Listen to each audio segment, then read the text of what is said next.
Welcome back to Ford Shop Yard, folks. And yep, we're back with another White Lightning video. So, if you remember in the last video, I told y'all, last video on this truck, I told y'all the motor was locked up from sitting. And I told you I might have to end up looking for another motor to put back in it. But, I wasn't thinking about it, about a way I could save it. And it clicked in my mind at work one day. So I'm not going to worry about getting another motor for it. I'm going to save this one. I went to work one day, bought 2 quarts of transmission fluid. All I got to do is take my shop vac, suck out dirt and everything from around down the cylinders. Before I take the plugs out, I'll pop the plugs out, fill each cylinder, all 8 cylinders, with transmission fluid, put the plugs all the way back in, tighten down, put the plug wires back in, let it sit for, I'll probably let it sit for at least a couple months. But I'll come out here every couple of weeks, maybe even once a week, and just kind of bump it, and let that transmission fluid seep down deep into the cylinders, down past the piston rings, and get it freed up, so I can get it spinning again, cranking over again like it's supposed to. But yeah, so I ain't gonna worry about spending $3,000 to $5,000 on another motor when I can save the one that's in it that ran perfectly fine several years ago. With just a little bit of Trent, with about, I think I spent $12 on 2 quarts of transmission fluid. Bring my shop vac out here with a drop cord, suck out the cylinders before I take the plugs out, get all the dirt and debris out, pop the plugs out, fill the cylinders with transmission fluid, put the plugs back in, tighten down, let it sit for however long it takes for the transmission fluid to seep down past the piston rings and get everything unstuck, get it rotating again, cranking over. I'll come out here and crank it over every couple weeks after that, just to make sure everything stays lubricated. It's got fresh oil in it. I changed the oil several months ago. Put fresh oil in a fresh filter. Start coming out here once I get it unstuck, cranking it over for about a good 10-15 seconds every couple weeks. Make sure the top end everything stays lubed up, oiled up good. And I'm going to start working on trying to find somebody who can put it back together and get it back on the road for me. Because this is a damn good truck. No rust. The interior looks brand new. And even got 100,000 miles on it yet. Damn good truck. But, gotta get both the front tires replaced. As you can see. Where's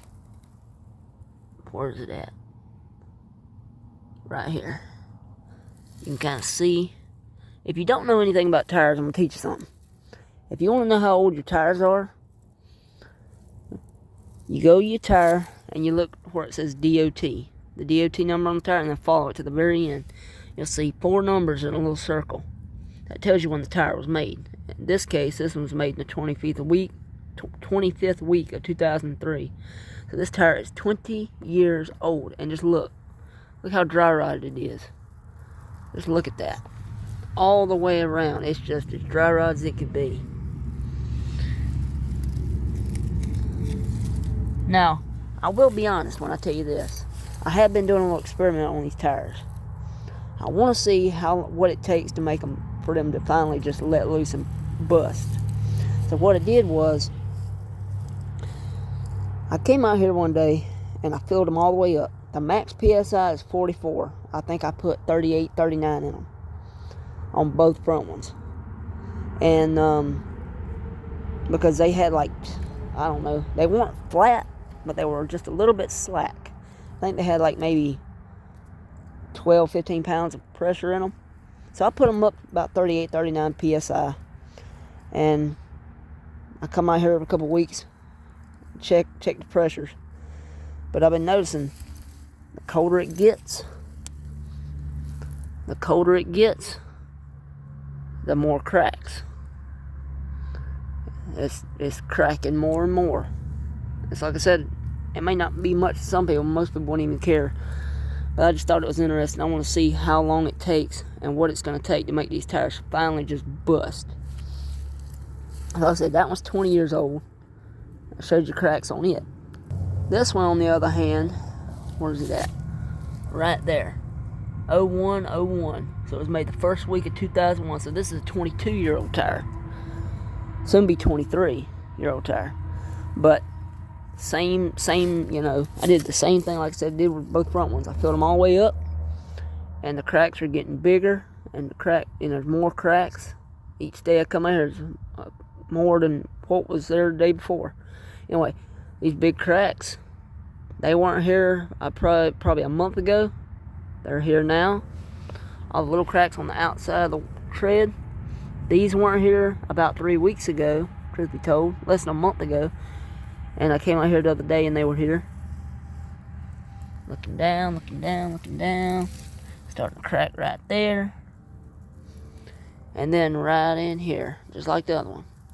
Like I said, it's just an experiment. I know most people wouldn't even care or anything, you know. But I just thought it was interesting. Kind of a, you know, experiment to see what it's going to take and how long it's going to take for these tires to finally just pop. Because I got 2 new tires ready for it. I just got to go have them put on whenever the time does come. And winter is coming, so winter is Thursday. Temperatures are really going to start dropping. So I say before springtime, these tires are going to be gone. They're finally going to let loose during the winter. But like I said, this is an excellent truck. Nothing wrong with it at all. A little bit of motor work, it'll be back on the road. And 4 new catalytic converters, because I'm sorry son of a bitch stole mine. But yeah, for about $1,000 I can have the catalytic converters replaced. And the headlight, I replaced the headlight, and I'm having an issue. I don't know how to do it. It's just bothering me. Trying to get it lined back up and back in the way it's supposed to go. I can get the holes lined up perfectly fine. The little rods for the headlight, lined up with the holes. No matter how much I push on it, it will not go in there and will not seat the way it's supposed to. I don't know why. Excuse me. But it wouldn't. So, something else I gotta try to figure out. How to get the headlight to seat in so I can lock it in and plug it in the way it needs to be. I mean, like I said, when I tell you this is a clean truck, look at the inside. I mean, yeah, you use some dirt and stuff on the floor, but look at the seats. I mean, this is a 1997. This truck is as old as I am. Well, technically, I don't believe in, vehicles being new or old. But anyway, 1997. The seats are in immaculate condition. A little bit sand from my shoe a while ago, but seats are in excellent condition. The carpet, excellent condition. I just put brand new floor mats in it. And, but, the dash, the radio, everything. Headliner. The headliner is coming down there, but no big deal. It does have rear AC and heat.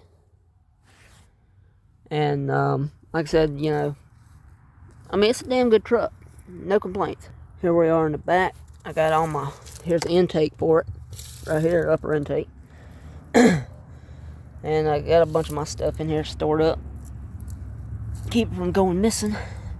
Really ain't gotta worry about that anymore, but still. There's some real personal things in here.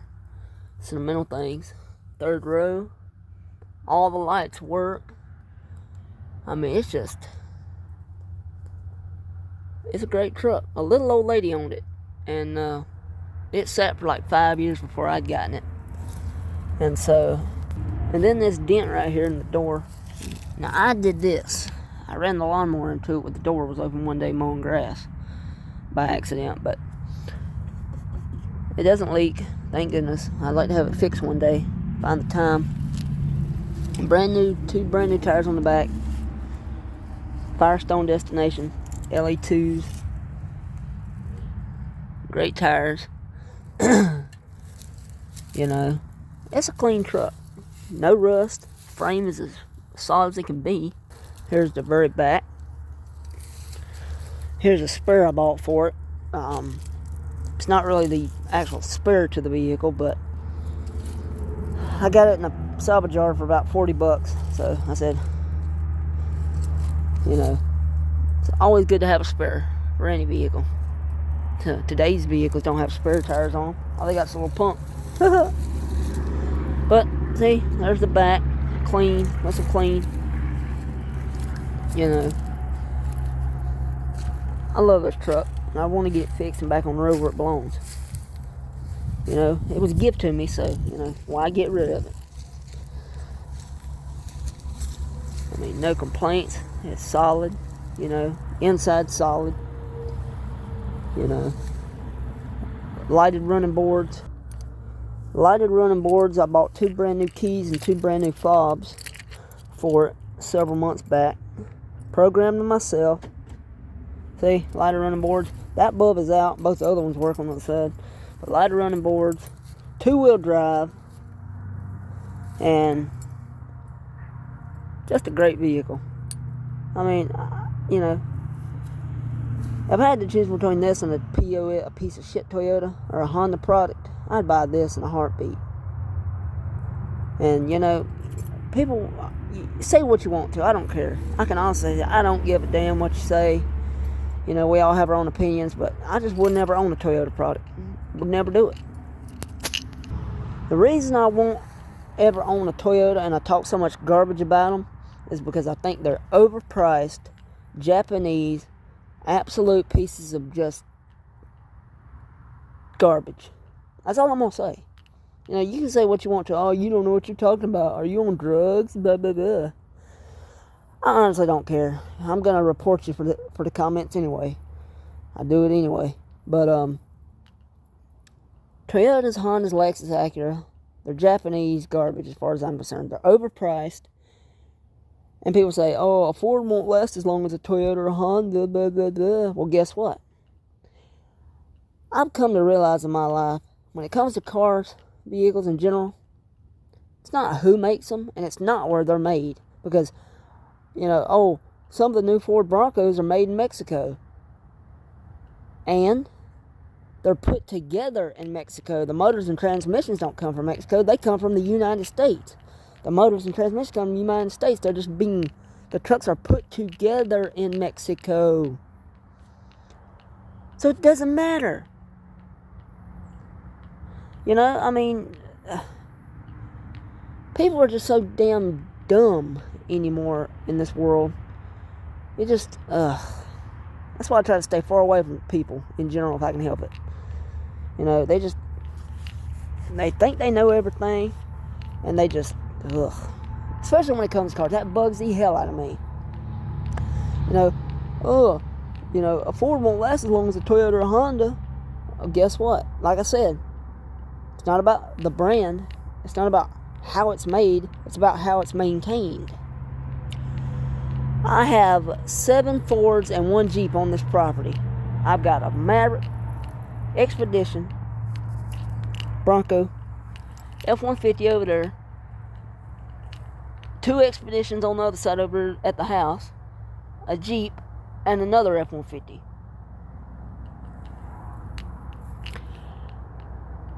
The F-150 sitting over there at the house on the other side of the property has got 340,000 miles on it. Original motor, original transmission, rear end, everything's original. I changed the oil over 5,000 miles. It don't use a drop of oil. Nothing. All these vehicles. That's got 90,000 original miles. The Maverick does. This is almost 100,000 miles. Original miles. 100,000 miles. This, the F-150 over here, my 94 Daisy, 230, almost 240.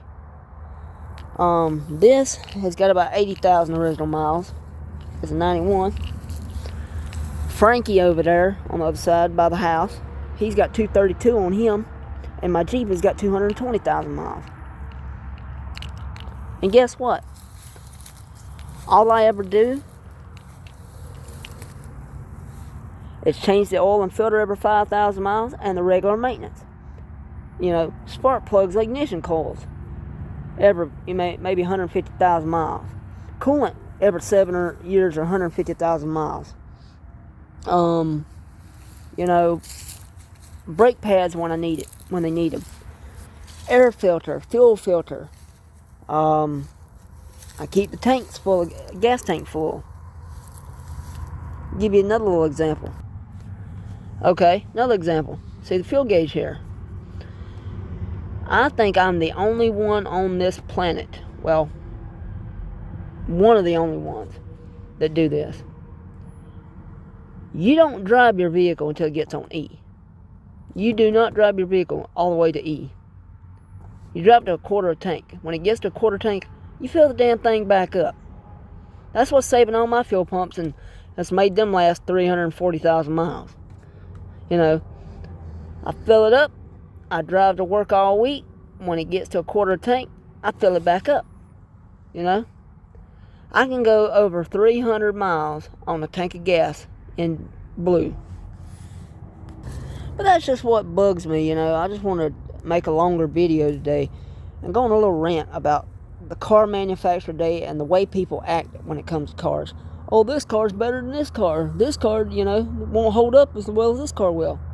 Like I said, it's all about maintenance. I don't care if you've got a Toyota, a Honda, a Ford, a Chevrolet, a Dodge, a Nissan, a Hyundai, a Kia, a Lamborghini, a Porsche. I don't care what it is. If you change the oil every 5,000 miles for full synthetic oil, don't listen to this 10,000, 20,000 mile bull crap. If you change the transmission fluid every 50,000 miles, change the coolant once every 7 years, 150,000 miles, change the air filter, your fuel filter if your vehicle's got one, your rear differential fluid every 50,000 miles, transfer case every 50,000 miles, you're not going to have any problems. You know, that's what bugs me. I mean, like I said, I work at Walmart in the auto center.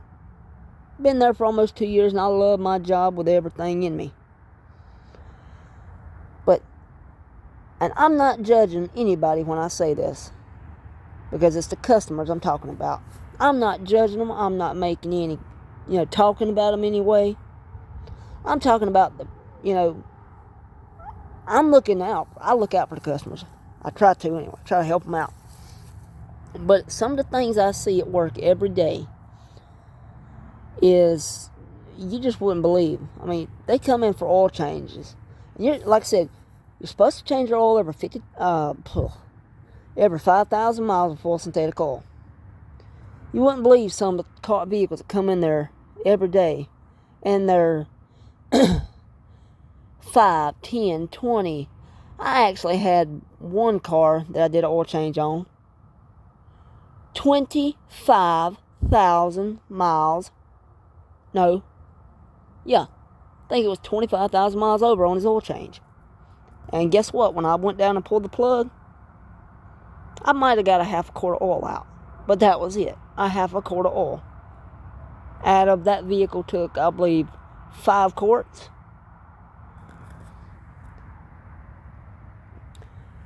And it's like the most difficult cars to change oil on are the German cars. The Mercedes, the Volkswagens, the BMWs, the Audis.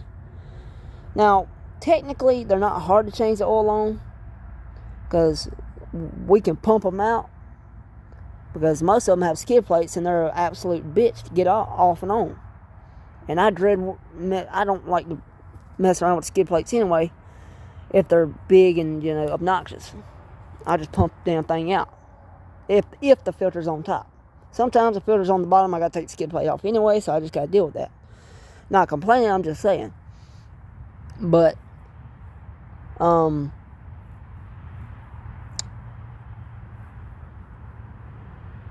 yeah, it's like I said, BMWs, Audis, Mercedes, they come in and they have their oil change interval set at anywhere from 8,000 to 10,000 miles.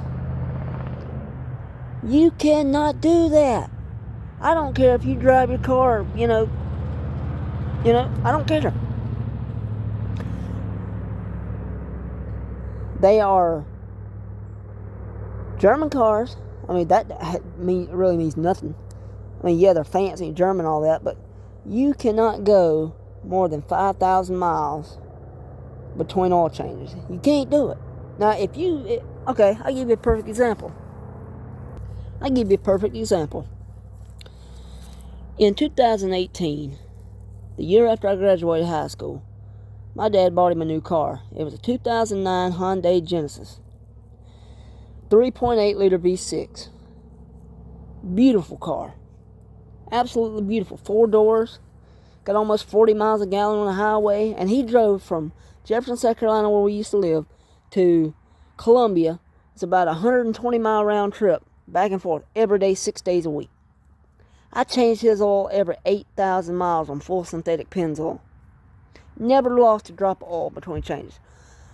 But why did I change it every 8,000 miles? Because he did all highway driving. Highway driving is equivalent to 10% city, stop and go. So if I drive 1,000 miles on the highway, run 75, 80, and 1,000 miles back, that's equivalent to maybe 100, maybe 200 miles stop and go. It doesn't wear the oil as fast. It doesn't break it down, and it doesn't get dirty as fast. So if I change my oil and I drive 3,000 miles to California and 3,000 miles back, that's 6,000 miles all on the highway. Pretty much all on the highway. 98% of it being on the highway, running 75, 80. That's 6,000 miles.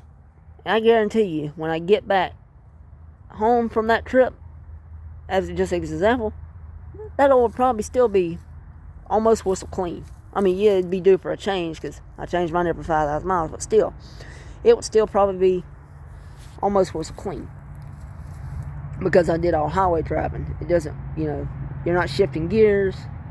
That's how the big 18-wheelers get millions and millions of miles on them. But yeah. But hopefully y'all did enjoy my little rant for the day, my video for today. And hopefully, if y'all like this video, hit the subscribe button. Hit that like button too. I'd appreciate that.